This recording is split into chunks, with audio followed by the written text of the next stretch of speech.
What's up, good people? It's your girl Toya and Kelly. Welcome back to the Kels and T fam. We are back with another video. So tonight, this is gonna be like a special. We're shooting Love and Marriage episode number 5, and we're doing a mukbang. Yes. So tonight, this is Babe's dinner from last night that we're eating. Yeah, my little quick dinner. Cook / shit a little bit. Want to tell them about your food really quick before we dive into the video? So we're having a salad. These are so good, guys. She got dried cranberries and blueberries and croutons, and we got some carrots, lettuce, good old lettuce. I made some corn on the cob, mashed potatoes from scratch, and the cheap part is, guys, I bought the fried chicken. I didn't make it. She bought it from Kroger, guys. Yes. But Babe loves Kroger fried chicken. So I do, but when I fry chicken, she had me in that kitchen slaving. But I didn't fry. I wasn't frying any chicken. Babe wanted fried chicken, so I went to the place she liked it. Besides Popeyes, went to Kroger. Got some Popeyes that much. You don't, but I'm just saying. Bought stuff to make a salad. Brought some fresh corn on the cob, and made some mashed potatoes from scratch. So that was our dinner. And having leftovers again tonight. We're having leftovers, of course. You know, this quarantine got you cooking. Well, we try to we cook almost every other day. Yeah, pretty much, or whatever. We have not been eating out. Oh, definitely not. This cheap buying Kroger chicken was a real cheap, because we have not been eating at all. We cook every day. Right. Or every other day. We do have leftovers for a couple days, depending on I'm what hungry, we cook. guys. But we gonna eat a little bit, get our dinner on, and do this episode 5 of Love and Marriage for you guys. This topic is about selfishness. Selfishness in a marriage that cannot work. Of course, again, we're not marriage counselors. We're not certified or licensed therapists. We're simply going to offer our experience and research we've done while being in a relationship on how to make our marriage work and last. So with that being said, I was looking up some questions and I came up on an article that I think is pretty interesting. So it gives you 8 signs that you're a selfish partner in your relationship. So 8 signs you're a selfish partner in your relationship. Well, right. So if you can answer yes, or you do any of these 8 things, or most of these 8 things, chances are you are a selfish person in your relationship, and you may want to work on that. So the first question says, I'll read one and Tori will eat one. That way it gives us time to kind of eat our dinner, because I don't like cold food. So the first question is, you expect your partner to listen to you vent, but don't offer the same in return. Why do you say wow? Elaborate on that. Because I can agree. I definitely be that selfish, because Life happens to both. Yes, and this is not funny, because this has happened to me. And my exact thought was, you're very selfish. Because it was okay for that person to vent about their job and what went on, whatever at work. But when I vent about my job, I was just complaining. It's just a matter of venting. You want that person to listen to you and understand what you're going through. They don't work there, they don't know, or whatever, and you just want to get it out. And that was that person's response. I'm complaining. But when you vent, I don't say that. I'm just listening to you get whatever's going on with you, the job off your chest. And that's pretty much what venting is. Right. But for you to have a response like that towards me, I felt like that was selfish, because I listened to you vent. I mean, it's not like a tick for tack or back and forth thing, but why does my venting get belittled, I guess, if you will, versus yours?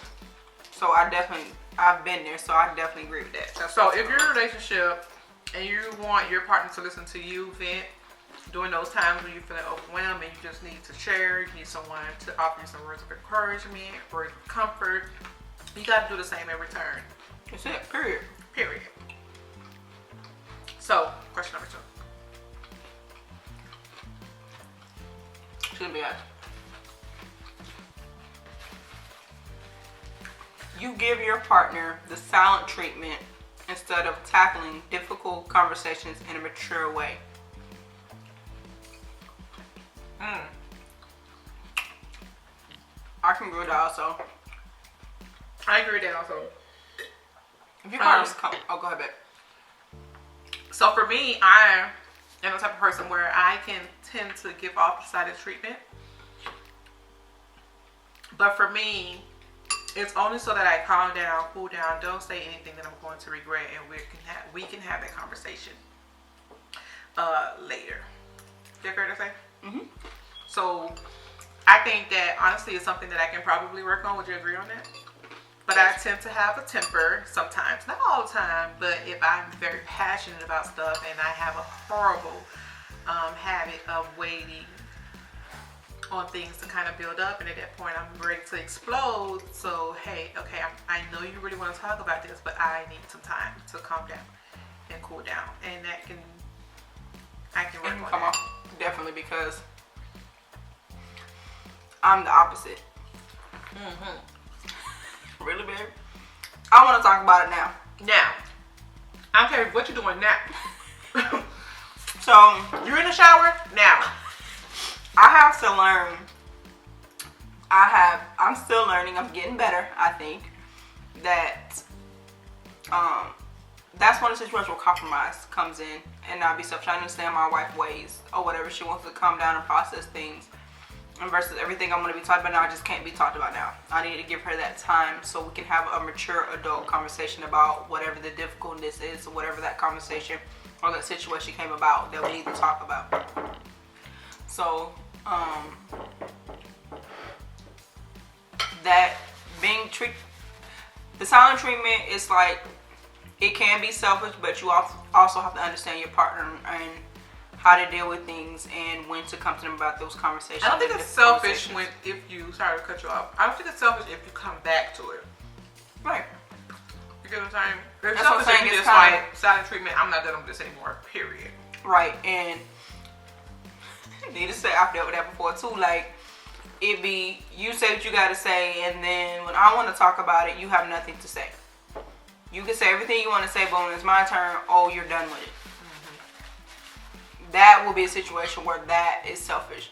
Our conversation is when both parties speak their piece. Correct. All right, go ahead, babe. Okay. So number 3, the third one is you insist that your perspective is the correct one on everything.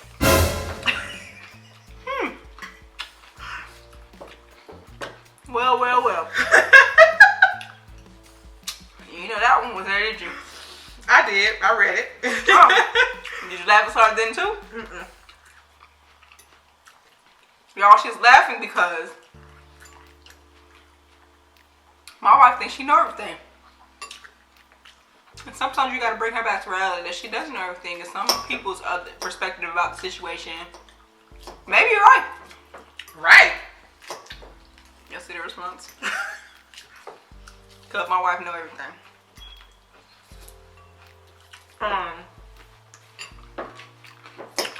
can work on that a little bit, and you definitely don't want to be like that in your relationship. I'm gonna voice my opinion regardless. I think I'm open-minded though. You can tell me how you feel. It's up to you to tell me how you feel. Like, hey, I don't agree with you. I feel like you're wrong on this. This is how I feel about the situation, X, Y, and Z. Now, if you don't take the initiative to do that, that's on you. I feel the way I do. That's just. I can She's take. very strong-minded, y'all. Very. You don't think I do well with constructive criticism? Yeah. But you're also a very strong-minded person. You'll listen. But you're also a very strong-minded person, so. Oh, next question is yours.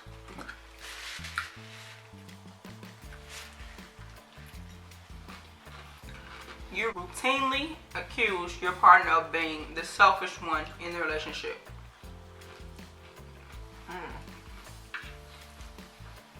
From my understanding of that,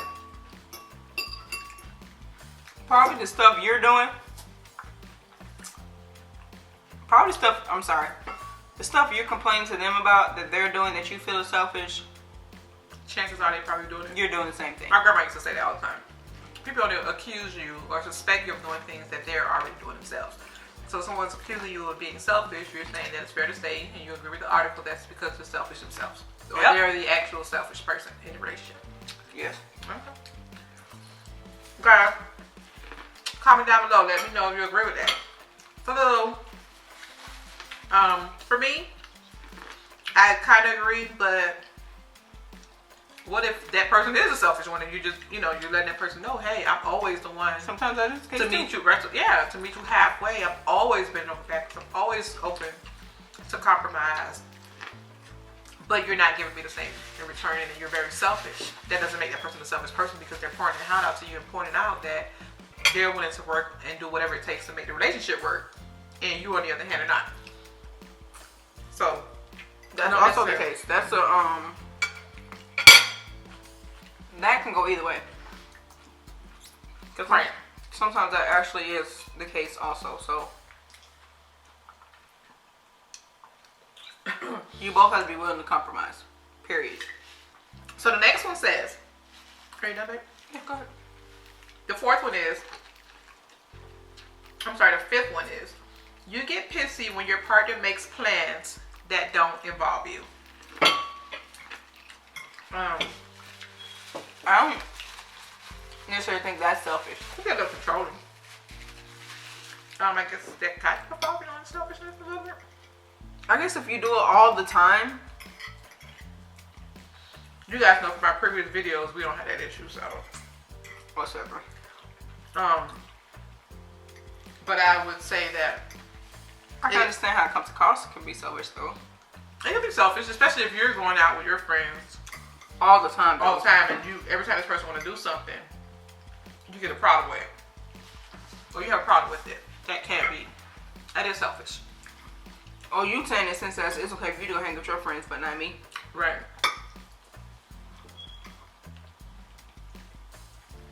Y'all can also comment below on that one and let us know how you feel. I'm going to read it again for you guys. Okay.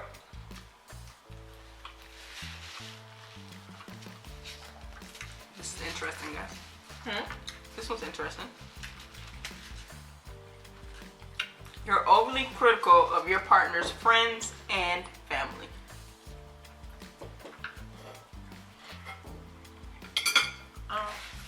So, for me, I'm going to read what it says, the example it gives.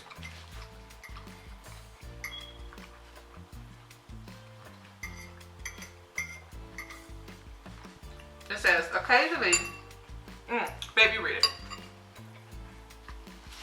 Just showing. Okay. Occasionally, I see couples where one partner refuses to hang out with the other partner's friends or belittles them, looks down on them, or is otherwise unpleasant towards these friends. This creates troubling imbalance in the relationship, where one person becomes the arbiter of who's in and who's out. It also implies a sense of superiority over the part of the partner who pronounces him/herself as the judge of high quality friends. Ooh. I agree. Yeah. I totally agree. What makes your friends better than mine? Right. And you're very selfish because it's kind of like you want to say, hey, well, we're not going to hang with your friends and your family because X, Y, and Z, in a negative way, they have these things that I don't like about them, and they make me this and they make me that, but we can always, or you want that person to hang with your friends. It has to be a balance. Now, again, if it's an unhealthy friendship and this is something going on there, then that's different. But we're referring if to you're this overly case. critical, is that right? Yes. We're referring to this, like a case like this. We know there can be situations of why. But you have to try. You have to try, and you have to be fair. And you can't be selfish and fair at the same time. So there needs to be a healthy balance for both parties. But remember, you're operating as a unit. So I'm sorry, that sounds so good.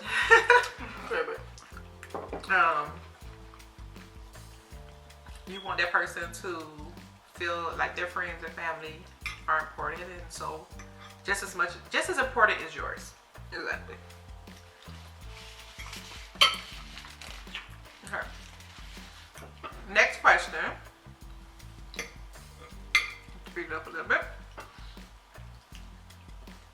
Next example is you're oblivious to your partner's need. Wow. I can see definitely I think we all can agree that is very selfish, because someone like that is normally only thinking about themselves, what they want, what I need, me, and not the other person. That is very selfish. Very good statement. The Let me statement go. alone, you need an example for that. Right. The statement alone, that is very selfish for you to be oblivious to your partner's needs. Right. That's just not going to work at all. There's no way, shape, or form that that's okay. Right.